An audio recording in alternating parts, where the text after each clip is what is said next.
Yo, what's up everybody, it's Tuna. I'm almost at the point where I want to look for a new build, reroll, so I just wanted to make this video for everybody who is playing currently the Chieftain Bomba build. Basically, just update you guys with my last setup and just some of the questions that people have been asking me, of course. What have I changed in the new setup? So the new setup, it's not using Righteous Fire anymore.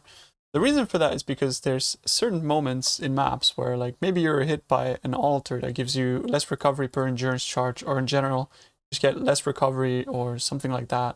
The region gets halted or something, and it would become sort of frustrating at times because I don't do a good job at reading the altars. However, after some testing, I felt like endurance charges are just too good to drop. So what I did instead is I went for an Immutable Forces Blood Notch setup. And Immutable Forces Blood Notch is a cool jewel combination that you can use that essentially enables a certain type of sort of like self-stun playstyle. So you can see here, Immutable Forces gives you 987% increased stun and block recovery, meaning you will get stunned. However, these stuns are going to be so short and so ineffective at actually like stopping your character that they will just be, milliseconds long and you won't really feel them. However, if you're in a huge dense pack, you're getting hit constantly, you're going to feel a little bit of stuttering, but that's not too much of an issue, for our build, which is going to be exploding everything around us anyways. Yeah, you got to get an Immutable Forces with, pretty decent roll. I would look for something above 950%. You can go, down to 900, but definitely ideally you want to have 950% or up. And the second jewel that you want is called the Blood Notch. And this kind of enables you to recover damage you take from stunning hits. Recover 60% of that. And since every stunning hit is going to be, every hit is basically going to be stunning you, you're going to recover 60% of that damage, which is just crazy amount of recovery. Which on top of us using, Defiance of Destiny, which is going to enable you to recover even more life, you're just going to essentially get a ton of life back. It basically makes you immortal against everything that is not a one-shot. And we do have additional mitigation to make sure that we are not getting one-shot. However, there are situations where maybe you go into a map and you put 400% as extra, as I often do, and you get slapped, and it can still happen. However, how do you enable this jewel combo? How do you get stunned? That's the big question. And the answer to that is you have to spec into the energy shield here, and also the energy shield mastery, which basically makes it so stun threshold is based on 60% of your energy shield instead of life. Since we have such low energy shield, that means that every hit take is basically gonna be a guaranteed stun. That sort of enables you to not only recover a lot of life when you get hit, but it also enables you to use other things like cast when stunned as a viable way to trigger spells, as well as defensive spells and that kind of stuff. Before we get on to that though, I have changed here.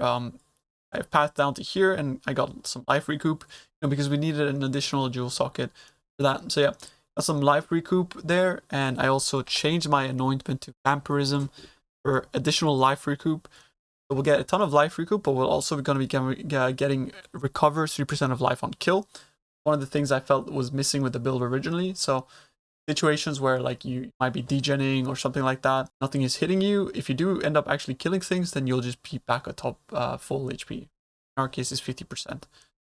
So yeah, that in combination with this recoup wheel, it's gonna feel pretty good. And then because you actually did drop 2 jewels, which I would originally have had chaos resistance on them, one thing that I did swap in is I just got here a small cluster jewel with 35% increased effect, which chaos resistance. Now you can get a ton more chaos resistance on these if you bother rolling for them right. If you go for increased effect with chaos resistance, 25% increased effect is also pretty good. But I also got 12 max life on there per, ends up being 16, which is kind of good. But the main thing here is that this is giving me a ton of chaos resistance. So you look at my defenses, I am capped on chaos resistance, and everything else is pretty much. That is how I cap my chaos resistance. And there are, of course, some nodes that you can drop. However, if you are lower level on this build, and I'm telling you, if you run the maps that I've been running, you're going to get to level 100 pretty damn fast. I was getting like 7% per map. But if you were to actually drop some points on this build, you would maybe sacrifice one cluster. That brings you down to like 96 or something like that. So yeah, other points, I don't really recommend dropping much else, as I think everything else is quite optimized. But yeah, I have gotten this question a lot. A lot of people are thinking that you need to have an Elegant Hubris with, avoid shock, the chaos resistance or whatever. Yeah, so that there is also this node here that you can path down to, and you can add that onto your search into passive building. However, you also don't need to have Void Shocked on here, and you don't necessarily need to have Chaos Resistance either, as long as you're able to get those two things either from your cluster or from having 2 jewels. However, with the Immutable Forces setup, you're going to have a hard time fitting jewels, as you're going to have that which was taken and all of that kind of stuff. So fitting the ailment avoidance, avoid being shocked, is pretty important, something that you don't want to miss. But yeah, you just need to get to 100%. There's another place where you can get it, and that is, there's going to be very limited availability of these.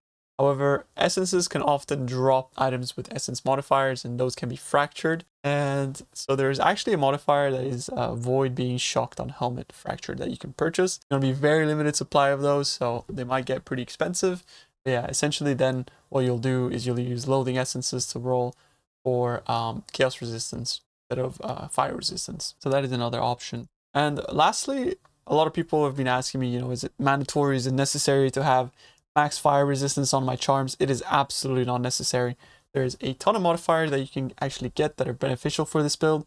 And the way you look for those is you open up PoE DP here, search for Ursine Charms, and all of these suffixes are pretty insane, right? Like some of them will be pretty damn expensive. Like this one is the best in slot, best affix you can get. 3% of armor applies to fire, cold, and lightning, but there is none up. They're expensive. Then we have, of course, the fire resistance. However, there's some others, like you can get life regeneration is pretty good. Chaos resistance per endurance charge is very nice as well. And just scrolling through here, like there's some pretty okay ones that you can grab. Overkill damages leeches life, or chance to block attack damage. And if you have the overkill leeches life, you can also get percentage of life as instant, so that just keeps you topped up a little bit, which is kind of nice.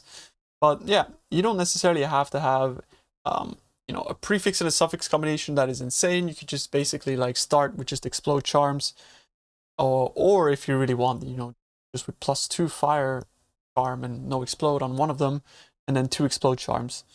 However, I think having more explode is noticeable, very inconsistent once you start dropping all of these. So I like to prioritize having explode over the other ones, and also on that which was taken.